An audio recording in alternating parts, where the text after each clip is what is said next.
नाम very good morning सभी को। मैं पंकज सिंह, आप देख रहे हैं केपी फाउंडेशन। अगर आप हमारे चैनल पे नया हैं तो चैनल को कर लीजिएगा सब्सक्राइब और वीडियो को करते रहिएगा लाइक। चलिए स्टार्ट कर रहे हैं। किरण का सेट नंबर है 8 और पहला क्वेश्चन से कर देते हैं शुरुआत। किस राजा के शासन काल में चीनी यात्री हेनसांग भारत आया था? तो ये आए थे हर्षवर्धन के शासन काल में भाई साहब। 629 ईस्वी में इनका विचार बनता है कि चलते हैं भारत थोड़ा पढ़ने। नालंदा विश्वविद्यालय में इनका विचार बनता है पढ़ने का। 630 में यह भारत पहुंच जाते हैं और 645 तक भारत में रहते हैं। और जब लौट रहे हैं तो एक किताब का रचना करते हैं जिसका नाम है सीयूकी, जिसमें 138 देश का विवरण है। दूसरा क्वेश्चन देख रहे हैं। अमेरिका स्वतंत्रता की घोषणा किसके सिद्धांतों पर आधारित थी? तो यह नैसर्गिक अधिकार पर आधारित है। अमेरिका आज़ादी का घोषणा पत्र जो तैयार किए हैं उनका नाम है थॉमस जेफरसन। थॉमस जेफरसन उनका नाम है। मतलब उसमें 3 तरह का अधिकार वो दिखाए हैं, 3 भाग में है वो। पहला तो है प्राकृतिक अधिकार सिद्धांत, दूसरा है सरकार का उद्देश्य, क्या है सरकार का उद्देश्य, क्या रहने वाला है, और ब्रिटिश राजा के खिलाफ। 3 तरह के बात उन्होंने उसमें 3 सिद्धांत दिए। चलिए तीसरा नंबर क्वेश्चन है। किस कर को 1994-95 में छोटे रूप में लागू करने के बहुत समय बाद संवैधानिक दर्जा दिया गया था? तो 1994-95 में दिदेन फिनांस मिनिस्टर कौन थे? मिस्टर मनमोहन सिंह। उन्होंने लाया है सेवाओं पर कर, और जिसको 88वां संविधान संशोधन होता है 2003 में, और इसको संवैधानिक दर्जा दिया जा रहा है। और 101वां संविधान संशोधन में जीएसटी जब आता है तो ये सब अप्रत्यक्ष कर को समाप्त कर दिया जाता है। थोड़ा फास्ट निकलते हैं। खलीफा से प्रतिष्ठापन पत्र मांगने और प्राप्त करने वाला प्रथम सुल्तान कौन था? तो यह थे इल्तुतमिश था। 1229 में इन्होंने क्या किया भाई? तो अबू खलीफा से अलंकरण प्राप्त किया था। 5 नंबर क्वेश्चन है। तिब्बत में बौद्ध धर्म का प्रचार करने वाले बौद्ध भिक्षु कौन थे? तो यह पद्म संभव। 6 नंबर है। 1937 में देसी भाषा के माध्यम से बुनियादी शिक्षा देने के गांधी जी के प्रस्ताव को समर्थन करने के लिए शिक्षा सम्मेलन कहाँ आयोजित किया गया था? गांधी जी एक लेख लिखते हैं, मतलब उनका एक आता था पत्रिका, उसमें लेख लिखते हैं हरिजन में 31 जुलाई 1937 को। तब जब लगता है कि कांग्रेस का सरकार इंडिया में बन रहा है तो हम लोग अपने जो देसी भाषा उसमें शिक्षित करते हैं लोगों को, क्योंकि अंग्रेज तो अपना शिक्षा सौंप रहा है हमारे लोगों पर। तो एक शिक्षा सम्मेलन बुलाते हैं कहाँ? वर्धा, महाराष्ट्र में। और अक्टूबर 1937 में सम्मेलन होता है, अक्टूबर 1937। चलिए 7 नंबर है। फ्रांसीसी क्रांति से संबंध pamphlet what is the third state किसने लिखा था? तो इसका आंसर हो जाएगा एबेसियस लिखे थे। 8 नंबर क्वेश्चन है। गांधी जी का नमक सत्याग्रह किस आंदोलन का हिस्सा था? तो नमक सत्याग्रह का शुरुआत होता है 12 मार्च से 6 अप्रैल। 12 मार्च से 6 अप्रैल नमक कानून तोड़ते हैं, वो भंग करते हैं, और सबने अवज्ञा आंदोलन का शुरुआत हो जाता है। 9 नंबर क्वेश्चन है। स्फीति से संबंध गतिरोध ऐसी स्थिति है जिसका अभिलक्षण क्या है? मतलब स्टैग्फ्लेशन होता है तो क्या होता है? मुद्रास्फीति और बेरोजगारी बढ़ जाता है। That's simple. 10 नंबर क्वेश्चन है। आवश्यकताओं की मांग कैसी होती है? आवश्यकता की मांग कैसा होता है भाई? लोचनीय, पूरी तरह आलोचनीय। एग्जामिनर फंसाने का प्रयास किया है, लेकिन पूरी तरह जो है भाई साहब वो होता है आलोचनीय, क्योंकि इसमें जो इसेंशियल वस्तु है उसके बारे में ही अगर आवश्यकता का मांग बढ़ रहा है तो उसमें कोई परिवर्तन नहीं होता है मूल्य बढ़ने से। जैसे आपको दवा खरीदना ही है, पानी पीना ही है, नमक खरीदना ही है, ये सब जो आवश्यकता का मांग है वह पूरी तरह आलोचनीय होता है। इस पर कोई ज़्यादा फर्क पड़ता नहीं है। 11 नंबर क्वेश्चन है। किसी देश का भुगतान शेष समयावस्था में कब होता है? तो इसका आंसर हो जाएगा जब घरेलू मुद्रा की मांग उसकी आपूर्ति के बराबर होती है। 12 नंबर सवाल है। मूल्यवर्धित का अर्थ किसके मूल से है? मूल्यवर्धित का अर्थ किसके मूल से है? तो इसका आंसर हो जाएगा, थोड़ा मैं स्क्रीन छोटा कर लेता हूँ। मूल्यवर्धित का अर्थ किसके मूल से है? तो इसका आंसर हो जाएगा आपको माल और सेवाओं एवं मध्यवर्ती माल और सेवाओं की लागत का अंतर से है। मतलब अगर आप किसान हैं, 10 रुपये किलो आलू खरीद रहे हैं और उसको 10 रुपया के मान लीजिए कि आलू खरीदे 1 किलो और उसको चिप्स बना के बेच दिए 50 रुपये में, तो कितना का डिफरेंस आया? 40 रुपये का। तो यही मूल्यवर्धित हो गया, कितना? 40 रुपया। अब इसी पे जीएसटी लगता है। तो यहाँ पे क्या हो गया, माल और सेवाओं के मध्यवर्ती माल और सेवाओं की लागत का अंतर पे लगता है मूल्यवर्धित का अर्थ यही हो गया। 13 नंबर क्वेश्चन है, जीएनपी और एनएनपी के बीच अंतर किसके बराबर होता है? तो मतलब ग्रॉस नेशनल प्रोडक्ट और एनएनपी का अंतर आपको बताना है। तो मतलब इसमें एक ही चीज होता है कि मूल्य ह्रास। अगर एक कोई मशीन लिए हैं जिसका कीमत अभी 1000 रुपया है, अगला साल उसको अगर बेचते हैं तो कितना होता है? 800, मतलब एनएनपीए हो गया 800 रुपया। तो मूल्य ह्रास कितना का होता है? 200 रुपया का मूल्य ह्रास हो गया। तो इसका आंसर हो जाएगा 4 नंबर। 14 नंबर है, कौन निर्णय करता है कि अमुक विधेयक धन विधेयक है? तो ये लोकसभा अध्यक्ष करते हैं, ऐसा चर्चा आर्टिकल 110 में है। 15 नंबर क्वेश्चन है, निम्नलिखित में से किस देश को फेबियन समाजवाद का घर माना जाता है? तो इंग्लैंड को माना जाता है, इसमें कोई ज्यादा टेंशन की बात है नहीं। 1883-84 ईस्वी में रॉबर्ट ओवेन इसके जनक माने जाते हैं फेबियन समाजवाद के। 16 नंबर क्वेश्चन है, पृथ्वी की सतह से सबसे दूर वातावरणीय परत को क्या कहते हैं? सबसे दूर वातावरण के पूछ रहा है, तो बहिर्मंडल सबसे दूर हो जाएगा। मतलब बहिर्मंडल, वायुमंडल के निचले भाग को क्या कहते हैं? तो क्षोभ मंडल कहते हैं। उसके ऊपर वाला भाग को क्या कहते हैं? तो सप्ताम मंडल कहते हैं। और उसके ऊपर वाला भाग को क्या कहते हैं? तो आयन मंडल कहते हैं। और उसके ऊपर वाला भाग क्या हो जाता है? बहिर्मंडल हो जाता है। 17 नंबर क्वेश्चन है, दक्षिण अमेरिका के शीतोष्ण चारागाह घास स्थल को क्या कहते हैं? तो इस सिंपल सा क्वेश्चन है, पैम्पास कहते हैं। 18 नंबर क्वेश्चन है, समोच्च रेखाएं कैसे स्थानों को मिलाते हुए खींचे जाते हैं? तो इसका आंसर हो जाएगा आपका 1 नंबर, माध्य समुद्र से समुच्चय वाले। आप लूसेंट के विविध में सब क्वेश्चन पढ़िए। 19 नंबर क्वेश्चन है, निक्षालन और ऑक्सीकरण द्वारा निर्मित मृदा कौन सी होती है? तो इसका आंसर हो जाएगा मतलब मैक्रेला लेटेराइट मिट्टी। 20 नंबर है, कौन सा जलद मरुमध्य स्टेट ऑस्ट्रेलिया और तस्मानिया को अलग करता है? तो इसका आंसर हो जाएगा बॉस, अलग करता है। चलिए 21 नंबर है, क्रिकेटिंग लाइफ पुस्तक के लेखक कौन है? क्रिकेटिंग लाइफ पुस्तक के लेखक है क्रिस्टोफर मार्टिन जोकिंस। 22 नंबर है, किसी देश में 3 प्रशासनिक विधायी और न्यायिक राजधानियां हैं? तो ये भाई साहब तो दक्षिण अफ्रीका। एक से काम चला नहीं, 3 बना दिए। थोड़ा सा स्क्रीन बड़ा करते हैं। तो मतलब प्रिटोरिया जो है इसमें कार्यपालिका है, कार्यपालिका न्यायपालिका और विधायिका। तो प्रिटोरिया में कार्यपालिका है, ब्लूमफोर्टोन में न्यायिक है, राजधानी है। और केपटाउन जो है विधायिका की राजधानी है। 23 नंबर है, अफ्रीका के कितने देश पेट्रोलियम निर्यातक देश संगठन ओपेक के सदस्य हैं? तो इसका आंसर हो जाएगा, ओपेक में कुल कितना सदस्य हैं? अफ्रीका से 12, मतलब ओपेक में कुल कितना सदस्य? 12, जिसमें 4 अफ्रीका से हैं। कौन कौन? नाइजीरिया, अल्जीरिया, अंगोला और लीबिया। तो इसका आंसर हो जाएगा कितना? 4 हो जाएगा, 4। 24 नंबर क्वेश्चन है, विश्व स्मारक कोष WMF ने किस शहर के मूसी नदी ऐतिहासिक इमारतों को अपनी 2025 विश्व स्मारक निगरानी सूची में शामिल किया है?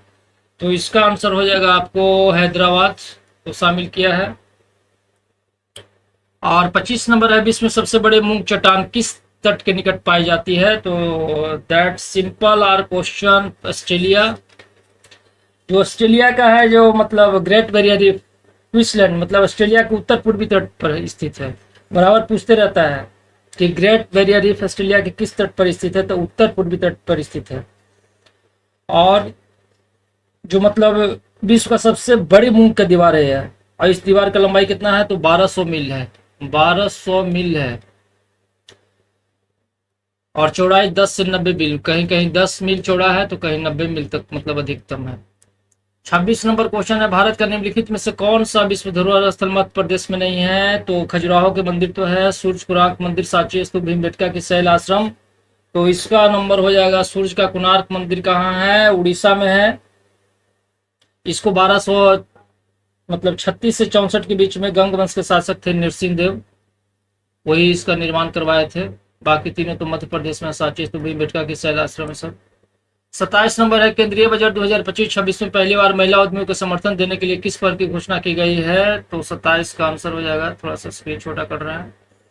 तो सर 2 करोड़ रुपए तक की सावधि ऋण कितना दिया जाएगा आपको? 2 करोड़ रुपए तक के सावधि ऋण दिया जाएगा।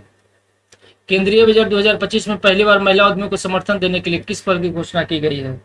मतलब फिनांस मिनिस्टर हैं निर्मला सीतारमन, उन्होंने 2025-26 के भाषण में पहली बार क्या किया है, 5 लाख महिला उद्यमियों को और साथ साथ अनुसूचित जाति और अनुसूचित जनजाति के लिए एक नई योजना की घोषणा किए हैं।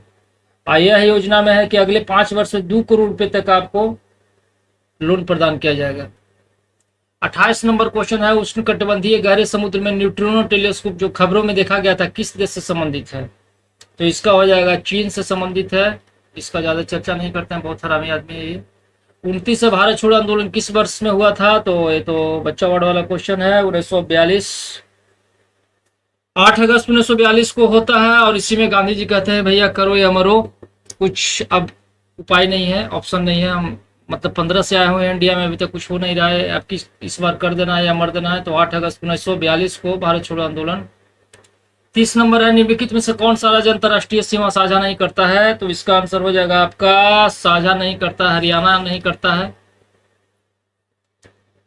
31 से 1857 से विद्रोह के दौरान नाना साहब के कमांडर इन चीफ कौन थे? तो कमांडर इन चीफ कौन था? तात्या टोपे।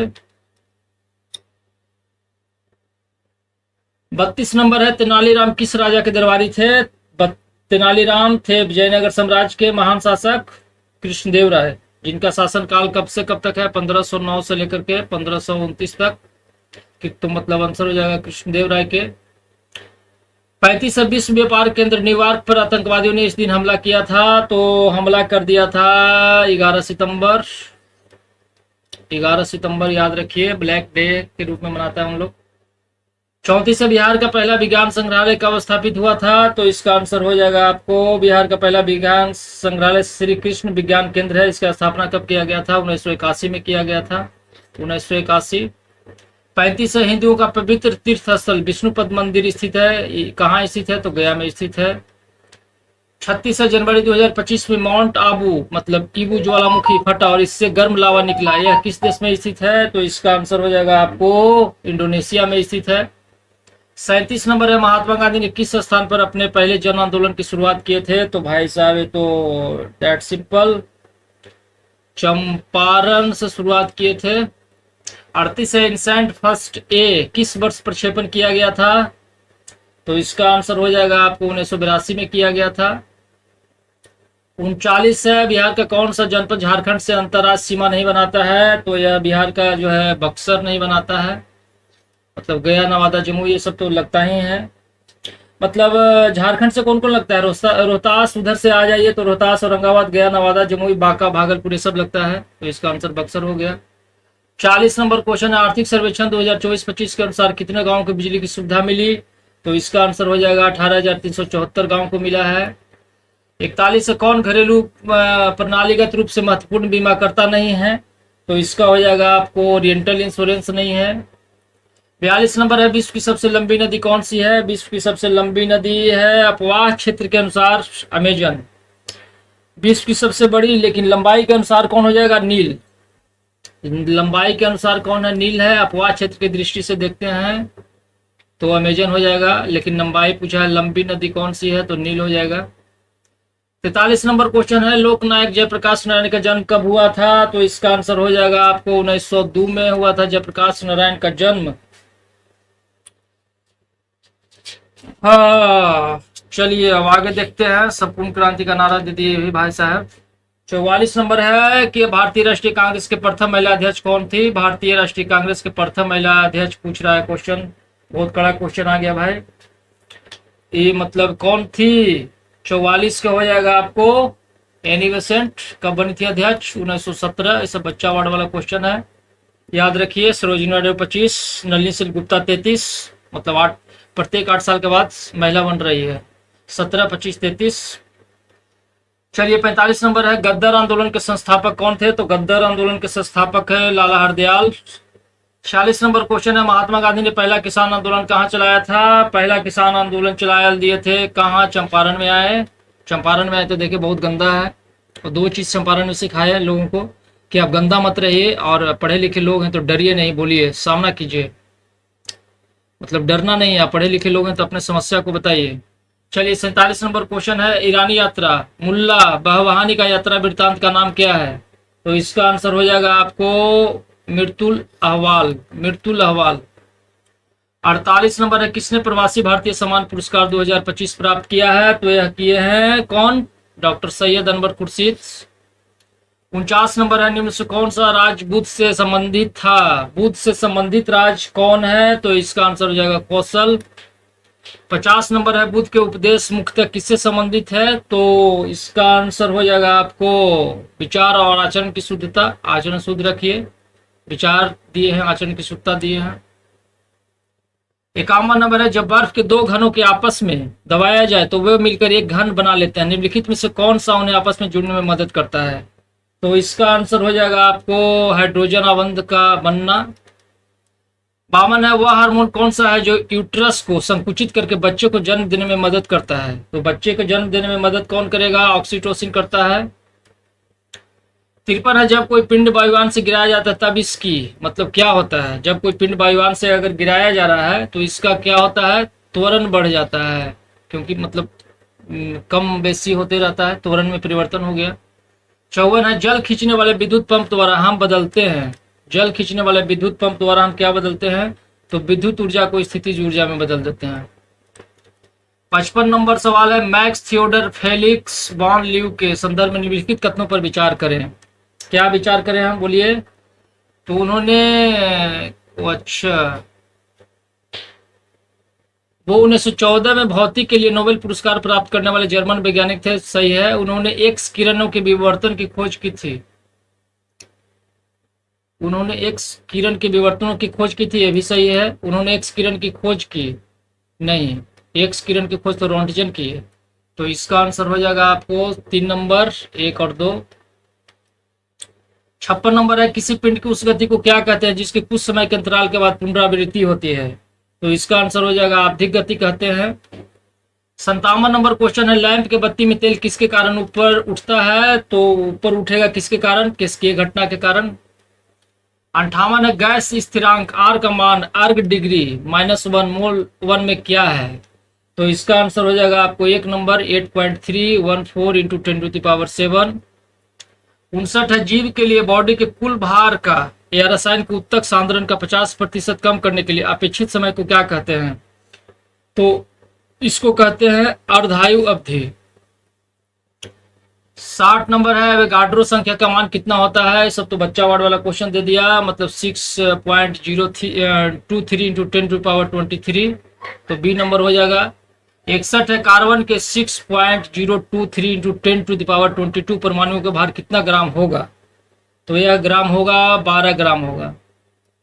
62 नंबर क्वेश्चन है, किसी द्रव में एक कोलाइडी तंत्र एक द्रव में प्रक्षेपित करने पर क्या कहलाता है? तो यह कहलाएगा इमल्सन। 63 है, पाइप्ड प्राकृतिक गैस मतलब पीएनजी का प्रयोग किया जाता है, पीएनजी का प्रयोग कहाँ करते हैं? तो यह करते हैं पकाने मतलब भोजन बनाने के लिए। 64 नंबर क्वेश्चन है, रदरफोर्ड के प्रकीर्णन परीक्षण ने किस की मौजूदगी को सिद्ध किया है? किसकी मौजूदगी को सिद्ध किया है? तो यह किया है परमाणुओं में न्यूक्लियस की मौजूदगी को सिद्ध किया है। 65 है, उस्तर पौधों को बीजों पोषक मतलब उत्तक को क्या कहते हैं? तो इसका हो जाएगा आपको एंडोस्पर्म्स कहा जाता है इसको। 66 है, इष्ट महत्वपूर्ण स्रोत है, इष्ट महत्वपूर्ण स्रोत किसका है? तो यह विटामिन बी का है, विटामिन बी का है। 67 है, मूल परजीवी के रूप में व्यवहार करने वाला पौधा है, तो इसका आंसर हो जाएगा आपका 3 नंबर कस्कुटा। मूल परजीवी के रूप में व्यवहार करने वाला पौधा कौन है? कस्कुटा है। 68 है, पौधे में पत्तों के पृष्ठ पर पाए जाने वाले लघु छिद्रों का नाम क्या है? तो लघु छिद्रों का नाम है रंध्र, जो थोड़ा थोड़ा छेद जनाते रहता है। 69 है, पशुओं को पशु महामारी रोग होता है मतलब किसके द्वारा होता है? तो यह विषाणुओं मतलब वायरस के द्वारा होगा, महामारी रोग आता है जो खुर्रा वगैरह सब जो होता है। 70 है, प्रकाशानुवर्ती संचलन किसके द्वारा नियंत्रित किया जाता है? तो यह किया जाएगा भैया ऑक्सीजन के द्वारा नियंत्रित किया जाता है। 71 वह कौन सा है जो वायु प्रदूषण को मॉनिटर करता है? तो वायु प्रदूषण को मॉनिटर कौन करेगा? लाइकेन करता है। 72 है, किसी वस्तु की मानवीय आँख की रेटिना पर बनने वाली छवि होती है, तो यह कौन होता है? तो यह वास्तविक और उल्टा होता है। मानवीय आँख की रेटिना पर बनने वाली छवि होती है मतलब कैसा होता है? तो वास्तविक और उल्टा है, याद रखिए सब क्वेश्चन डायरेक्ट रहता है ऑप्शन में। 73 निम्नलिखित में से पृथ्वी से कौन सा खगोलीय पिंड की दूरी सबसे अधिक है? तो इसका हो जाएगा आपका, प्लूटो का सबसे अधिक है 74 है। भारतीय प्रौद्योगिकी संस्थानों में से कौन सा सबसे प्रथम स्थापित हुआ? सबसे प्रथम स्थापित मतलब आईआईटी खड़गपुर 1951 सबसे पहले। आंसर भी दे दिया इसी में, बताइए तब क्या लेकिन करेगा आंसर, तो इसमें दिया हुआ है। 75 है। निजी कंप्यूटरों की कार्य क्षमता समाप्त हो जाने पर उत्पन्न कचरे को क्या कहते हैं? तो उत्पन्न कचरा को क्या कहते हैं? ई कचरा मतलब इलेक्ट्रॉनिक कचरा कहलाता है। चलिए चैनल को कर लीजिएगा सब्सक्राइब और वीडियो को करते रहिएगा लाइक। धन्यवाद, नमस्कार, प्रणाम। एक ही टेक में वीडियो को बनाना थोड़ा सा टफ होता है, लेकिन एक टेक में बन गया। चलिए धन्यवाद, नमस्कार, प्रणाम। आप चैनल को कर दीजिएगा सब्सक्राइब, वीडियो को करते रहिएगा लाइक, और तुरंत 9वां सेट और 10वां सेट के साथ आज ही समाप्त कर दिया जाए किरण को।